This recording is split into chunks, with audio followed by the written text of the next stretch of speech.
Woo! Oh, yeah. Woo! It's a good day, isn't it, everyone? Welcome back. I like that dance party over there, Kevin. Welcome back, risers and thrivers. Boy, are we happy to have you with us today on this amazing show. I am coming to you from Whistler today, which is amazing. We are here for spring break. Gosh, and it is just a great day to be alive, as the song kind of kicked us off with, right? And so excited just to have this quality family time with my kids and just to be up here and to have this opportunity to be bringing you this incredible show today with Kevin. I just cannot rave highly enough about him. We hope you really enjoyed the last series with Peter Twist, who is just this incredible inspiration on health and wellness and a stage 4 cancer thriver who overturned a stage 4 diagnosis. He's an incredible force. It was a show that really dove into personal transformation, personal growth, using our obstacles as opportunities for that growth. It was a powerful show. If you missed it, as always, you can download the show on Apple, Spotify, RISE TODAY.com, any of your favorite streaming platforms. So do check it out. Today, we have a really, really important show. We're going to be talking all about suicide and raising awareness about suicide. Awareness and prevention. And this is such an important show for so many reasons, which we will dive into. And I too will even share, some really heartfelt moments going through my own path with mental health complications and just, how far down we can really go. And I'm really just honored to have the amazing Kevin HINES here with us today. And years ago, Kevin had taken the plunge and jumped off the Golden Gate Bridge, believe it or not. And he is a survivor, a suicide survivor. He's an incredible story to share with us. He does so in such a raw, open format. And it's just such an honor to have him here with us. Kevin, welcome to the show. We're so happy to have you here. Thank you, Erica. I'm so glad to be here. What a day. What a day. Now, suicide, gosh, as a message that Kevin propels every day. Staggering statistics. Suicide is 3.7 times higher in males than females. I didn't know that. Did you? Suicide is the highest leading cause of death in the United States. In 2019, in the US alone, suicide accounted for over 47,000 deaths, 2.5 times suicide deaths versus homicide deaths. This conversation today is so very important. Kevin, please take us back to that day. It was, as I always say, the worst day of my life. I was in a fit of extreme paranoid delusion. I was having manic highs followed by rapid cycling to depressive lows, as I live with bipolar type 1 with psychotic features. I was having paranoid delusions, thinking that people were out to get me, trying to hurt me and trying to kill me. And I was having hallucinations, auditory and visual, seeing and hearing things that nobody else could see or hear. Wow. And it led me on the 25th of September, 2000 to go to the Golden Gate Bridge and to jump off. I can tell you quite clearly, Erica, that the millisecond my hands left the rail, I had what's called an instantaneous regret for my actions and this absolute 100% recognition that I had just made the greatest mistake of my life and it was too late. Wow. And 3 things that day saved my life. A woman driving by in a red car saw me go over and called her friend in the United States Coast Guard, who got to me within 3 minutes before I would set in hypothermia and drown. But before that Coast Guard boat arrived, something began to circle beneath me, and I thought, you've got to be kidding me. I didn't die jumping off the Golden Gate Bridge, and a shark is going to eat me. And I was panicking. And it turned out it was no shark at all, but that a sea lion was bumping me up, keeping me afloat until the Coast Guard boat arrived behind me. And that miracle in itself has blown my mind. I found this all out because a year later, promoting a suicide prevention campaign in San Francisco on ABC News, I said on the show I thought there was a shark beneath me in the water. Well, when the show went viral online, people wrote into the show, into ABC News from all over the world. one man's letter stuck out. His name was Morgan. He was from Las Vegas, Nevada, and he was on the bridge that day with his mom. And he wrote to me through ABC News, and he said, Kevin, I'm so very glad you're alive. I was standing less than 2 feet away from you when you jumped. Until this day, watching this show, no one would tell me whether he lived or died. It's haunted me until now. By the way, there was no shark like you mentioned you thought there was on the show, but there was, in fact, a sea lion, and the people above on the bridge looking down believed it to be keeping your body afloat until the Coast Guard boat arrived behind you. Wow. Consequently, next to that, when I got to the hospital, one of the foremost back surgeons on the West Coast was leaving for the day, but he opted to stay to do my surgery, the first and only of its particular kind. He invented it for my situation, saving me the ability to stand, walk, and run with a metal plate and metal cage in my back after I shattered 3 vertebrae and missed severing my spinal cord by 2 millimeters. So all of these things came into play to save my life. And I must say, Erica, that I am so grateful to exist, period. I'm grateful for every millisecond I get to walk this green earth, every place I get to go, everything I get to do. And as I live in the present, I'm right here, right now, grateful for you and Dwight, because you're my gift today. And I look at every day like that. Every waking moment, that next step, that next second, that next moment is a gift because I almost didn't have it. You're such an incredible force, and I just love how you're now sinking into this present moment of right here and right now. Can you take us back a bit more to that time when you were experiencing those delusions? Did you have help? What were you feeling inside in those days, and how old were you at that point? Well, if you go back, I was 17 and a half when I was diagnosed with bipolar. My birth parents had the very same brain disease I had. I'm adopted. They had manic depression in their day, what we today call bipolar. So it was in my family, before it got to me, genetically predisposed twice. And I started having trouble at 17 and a half. And it just spiraled out of control. And by 19, I attempted off the Golden Gate Bridge. Wow. Was there something that triggered that at 17 and a half? I can't pinpoint a singular trigger.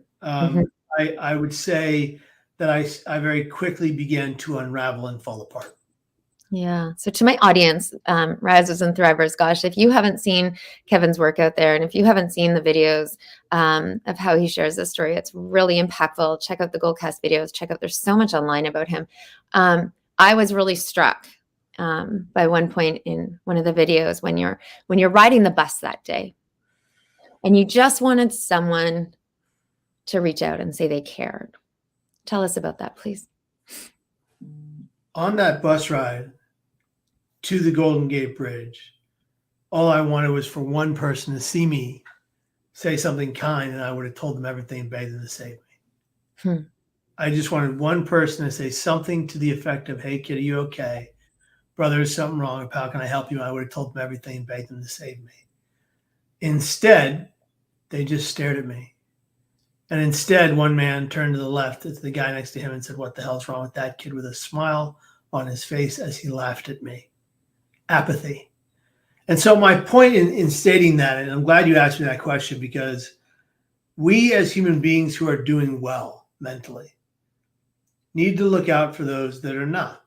And I will be very raw and honest with you and say that there are so many people today who show absolutely no signs of suicidal thinking.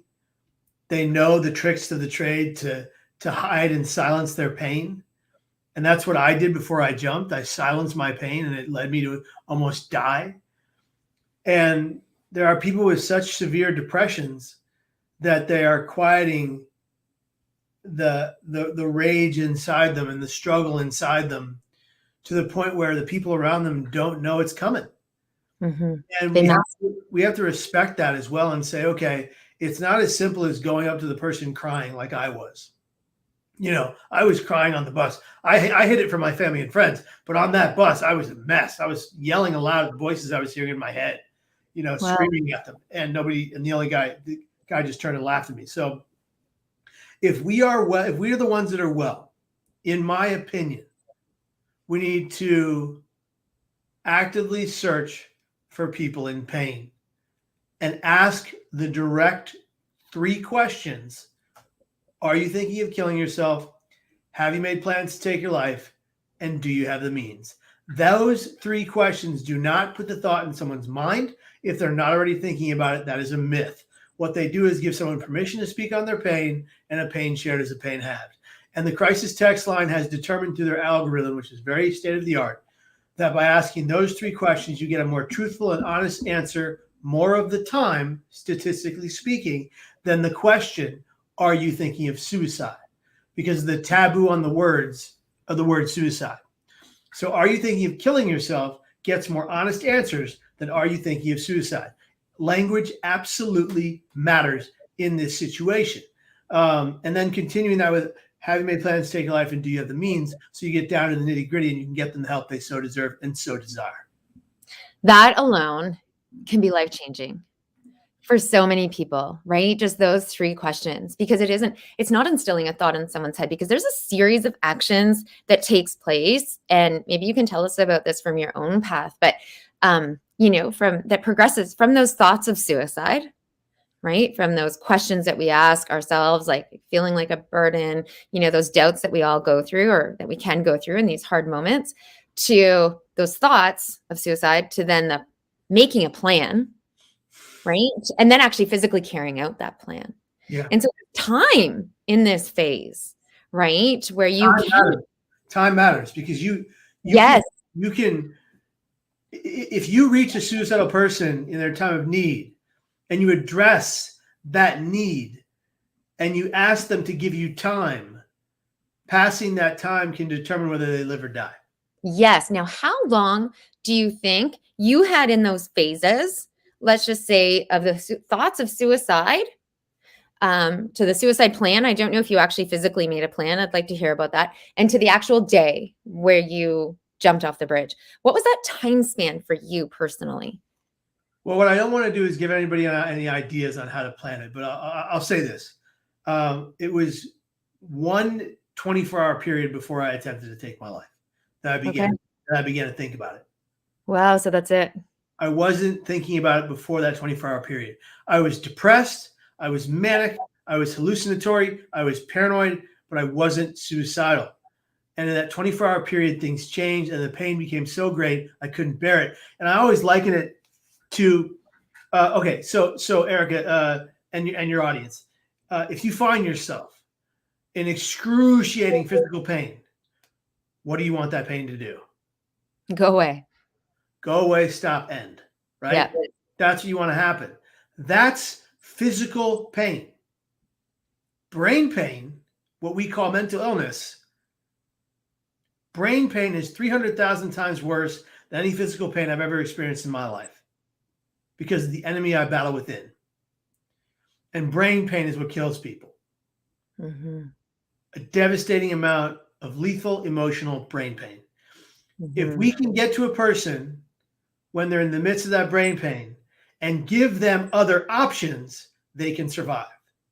Mm-hmm. Then, Erica, if we can teach them the art and power of gratitude and resilience, the 2 most protective factors from suicide, we can get them to stay alive. We can keep them here. It's not always easy. It's not simple. And I will tell you, I just had a great friend share a note on or an open letter on a social media feed, who lost her husband, the father of her children, in suicide. A great friend of mine. He was the 9th of 12 people I've lost to suicide in my life. And I've spoken with this gentleman on many occasions. He was a neuroscientist. He knew every way to hide his depression because he taught it. He taught how to defeat it. So he knew every way. You're so right. These are mothers. These are fathers. Yeah. These are children. These are our friends. Yeah. These are our work colleagues. This is every day our neighbors. These are our physicians who we trust, right? Who are all going through these same self-doubt, processes of self-doubt and these same thoughts without us even knowing. And so that idea that Kevin was sharing of just kindness and compassion, because we never know what someone else is going through, because they are literally right beside us. And we've all experienced someone in our circle. And most of us have lost someone to suicide. And we can look back on this exact conversation and have had them beside us the day before and not see it. Right? But through missions like this, it's so important to increase that awareness and ask those questions that Kevin had shared. We've got a question coming in from Dan. Thanks again for joining us, Dan. If I ask someone those questions and they tell me they are suicidal, what should I do next? Now, this is a really great question, because I find in society, especially with those who are in our closest circle, everyone like really genuinely wants us to be well, right? And so there's almost this fierce societal pressure, which we've talked before about on this show, to always be positive, no matter what is happening in our circle. And so our friends in our close circle, they can almost, be like, oh, it's going to be okay. And, we don't need to try to fix it. We don't need to impose someone to be positive or perfect in that moment. What we just need to do is create that safe space for someone to be really real about their hardships and validate that what they're going through is okay in that moment. And together, if we don't know what to do, we can always help find the resources to direct them to and to support them on their path in that way. Kevin, please share some more thoughts on that from Dan's question. Absolutely. And Dan, thank you, Dan Crossing. Thank you for this question. Really appreciate it. So sometimes it's not about what we say next. Oftentimes it's about what we do next. And active listening in that moment is really important. Sitting down with that individual and saying, I know you're thinking these thoughts. I recognize that you're suicidal. I don't judge what you're going through, but I want to hear how I can help you. And I want to hear about the pain you're experiencing. Please tell me your story, what you're dealing with, and how I can help you best in this moment. And then just sit there and listen. Now, if this is a person that is actively, acutely suicidal, and they're in danger of attempting right there, and they're actually working towards that attempt, it's time to call the authorities or call the National Suicide Prevention Lifeline or text the crisis text line. And you can text CNQR to 741741. That stands for Conquer Your Pain. You can call 1-800-273-8255 +1 for military or veterans. That number is going to be changed in July to 988, to be more like 911 for suicidal crisis. But to get back to the point at hand, if you know someone is suicidal and they tell you that, ask them if they'll do you the honor of sitting with you and telling the story and taking that time, because often what they need is time and somebody who cares. And often that is all they need. Let me explain even further. I live with chronic thoughts of suicide. They plague me, but I'll never die that way, because I have taken responsibility for my suicidal ideations. And having it for this long, 21 years, now I know that every time I'm suicidal, I use 4 simple but very effective words. I need help now. And when I use those words, I say them to anyone around me, whether I know them from Adam or not. When they approach, if they engage, some people are not willing to. Some people can't handle that kind of conversation. Yeah. So it's not necessarily the first, second, or third person you go to, but by the sheer probability of the number of people I approach, someone in the last 21 years of chronic suicidal thoughts has always been willing to empathize with my pain and sit with me. And sometimes that has meant me going into an emergency room and saying, I need to be here or I won't be here. So it's a matter of education and implementation and action. That's huge. That's huge. I really want to extrapolate too on a word you used in that powerful segment there. You talked about judgment, right? Shifting from that idea of judgment. And I think for those of us with healthy minds, right, we can have a lack of understanding. How can it be that bad that you would choose to do this? Or right? What's wrong with you? Why would you do that? Yes, 100%. Worst thing you say. And then that transfers to self-judgment, right? And so shifting that from judgment again to compassion, it is an active choice. It's an active mindset switch that you do, and you do it through education and awareness, like we're talking about today. And I can own this from firsthand experience. So I, as I said, have lost people to suicide, and I was left aghast. How could she choose this? She had the perfect, so-called perfect life from the outside looking in, right? And left so sad and so lost after, and wondering what I could have done to help. And then fast forward, I myself am super sick. I've survived a 2-month terminal prognosis by this point. I've had a bone marrow transplant. I was thriving. And now I've succumbed to rejection in my lungs from this bone marrow transplant that had saved my life. And I am out of breath. I am winded. I've lost the vision in both of my eyes from steroid-related cataracts. I can't see a television. I can't read. I can't drive. I've lost all my independence. If I walk across my kitchen, I feel like I'm going to lose capacity of all bodily function. I would get worse every single day. And for this girl who was a poster child of health and wellness, who hiked every single mountain, those days were brutally, brutally hard. I don't know if it was a lack of oxygen to my brain. I don't know if it was a pure state of depression. Either are very, very possible. I couldn't connect with that fierce passion that I had always had for life and for this vim and vigor that had always been a part of me. I felt like such a burden to my family. I felt like the world would just be better off without me at this point. I had always connected with my kids through athletics. We'd be playing soccer in the backyard. We'd be hiking mountains. I couldn't even do that. And I remember drawing, suggesting we do art at the table. And I drew stick person after stick person, and just, I felt so defeated. That's all I could do. That's all I could think of. I couldn't think of conversations. I would go to the grocery store, and if you know me, I love to host huge dinners and cook. And I'm always very passionate about cooking the healthiest of meals for my family. But I would stand in the grocery store, and I was so overwhelmed. I didn't know what to do. I didn't know what to buy. I couldn't remember how to cook. I didn't even know how to use a Visa some days. And then I would walk out leaving my groceries. I was completely not myself in any way, shape, or form. And I would go to bed. I also didn't know if I was going to get this gift of gifts of new lungs. And for me to get something, for me to live, something terrible had to happen to someone else. And that too was brutally terrible to grapple with.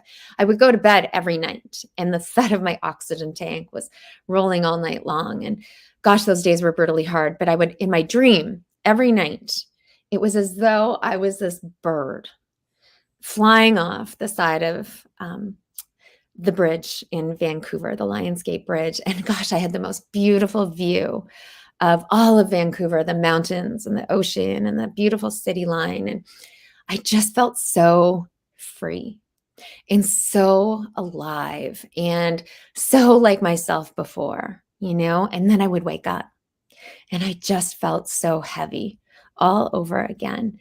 And I don't know if I was actually suicidal. I don't know. Like in my waking moments, I never had those suicidal thoughts. I never made a plan. But gosh, that sense of freedom, it was so addictive almost. I wanted to go back to sleep. I wanted to go back to bed to feel that sense of being alive again and being free, rather than that heaviness that I had been living with at that time. And it gave me this completely new perspective on suicide and on what those close ones around me must have been going through in those times, and how we all do have a role, again, not to fix, but just to validate and to create that safe space for someone to be really, really real with what they're going through. Just be the one to be there. Yeah, 100%. And be the one to be there. Meet the person where they're at and ask them what they need from you. Yeah. Because ultimately, if they're the ones struggling mentally and struggling with suicidal ideation and you're not, they're the ones that needs to, they need their story told. They need to be heard. And this is exactly why, I'm sure you do the same thing, Kevin. I won't put words in for you, but this is exactly why I serve in the ways that I do now. To be honest, I'm a sports chiropractor by trade. I can't return to the profession that I was in, but on that path of everything that I've endured, with this 2-month terminal prognosis, with literally living in the hospital, with having all my function ripped away, I had 60 people come to see me every day in that hospital room. Never for a second was I ever actually alone. Um, I had worldwide forces of love and support literally every day. But you can still feel so alone unless you're connecting with those who truly, truly understand the Mm. hardships of what you're going through.